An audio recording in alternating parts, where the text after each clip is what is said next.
787 Dreamliner flying from Ahmedabad to London crashed shortly after takeoff on June the 12th, killing 275 people, making it the world's deadliest aviation disaster in over a decade. On June the 13th, India's Aircraft Incident Investigation Bureau launched a full probe supported by the US National Transportation Safety Board. Both black boxes located in the jet's front and rear were recovered and flown to Delhi for analysis. Investigators were able to extract data from the forward unit, providing crucial clues about what happened in the final moments. The Air Accidents Investigation Branch has now released a preliminary report into the crash. Let's take a deeper look into this.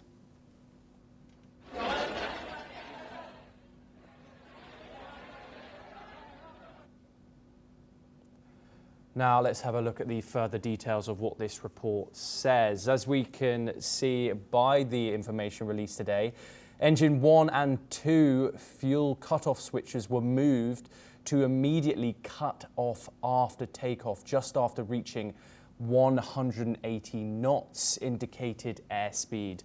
Both engines' fuel cutoff switches transitioned from run to cutoff.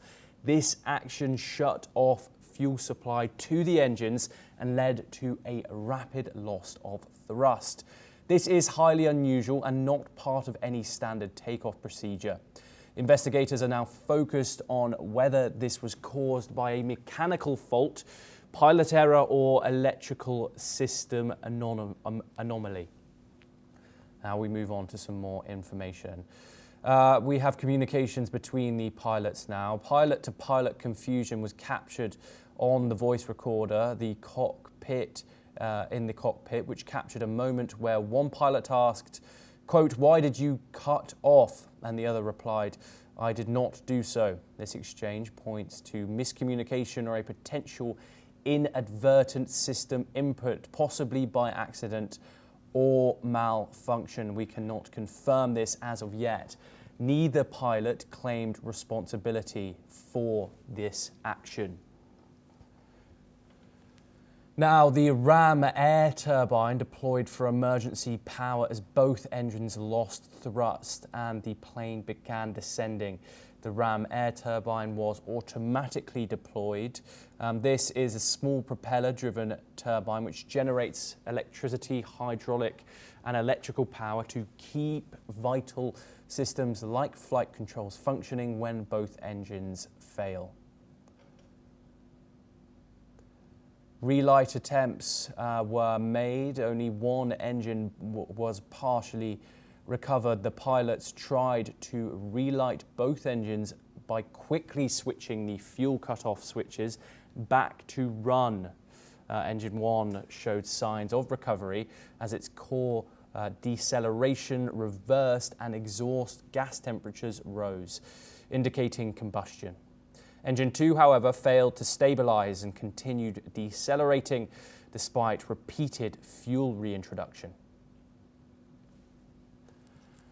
Thrust levers found at idle, but data shows takeoff thrust was engaged. Post-crash investigations found the thrust levers in the cockpit at the idle position. However, the flight data recorder indicated that takeoff thrust had been engaged, suggesting the engines failed to respond properly, likely due to fuel starvation, not pilot input error.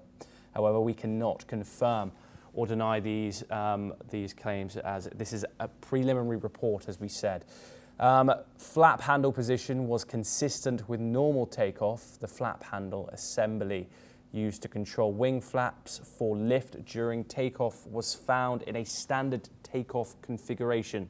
This indicates that takeoff was initiated correctly, ruling out flap configuration as a contributing factor to this crash. Now, the fuel sample tested was clean with no contamination detected. Investigators tested fuel from the aircraft and the refueling source. However, no contamination was found, confirming that fuel quality was not a factor in the engine failures. This is the findings from this report that was just released today. No recommendations have been issued to Boeing or GE yet.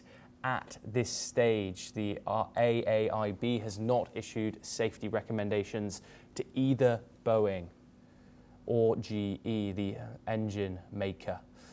This implies there's no clear evidence of a design flaw in the 7878 aircraft or the GE Gen X-1B engines, though this could change as more evidence is reviewed.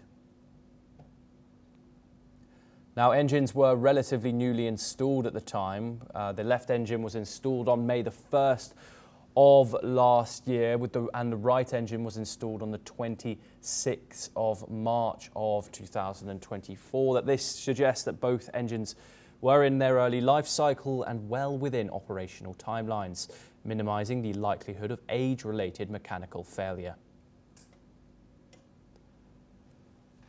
Now, the next major check was due in December of this year, but the aircraft was not due in for its next major maintenance check until December of 2025, indicating it was well within its scheduled service period and had not missed any major inspections. Now, we're going to dive into this in a lot further detail. We're joined by two guests today to discuss this. Vandana Singh, who's an aviation expert, he joins us live from the Indian capital, and we're also joined by Wing Commander S. Sudhara Khan, who's also an aviation expert, joining us from New Delhi. Gentlemen, thank you very much for joining us on the program. Vandana, I wanted to start with you. We've obviously just given a lot of information about the details which this report has in it. However, what is it important for the public not to jump to any conclusions, and what can we make from this report so far? Just briefly.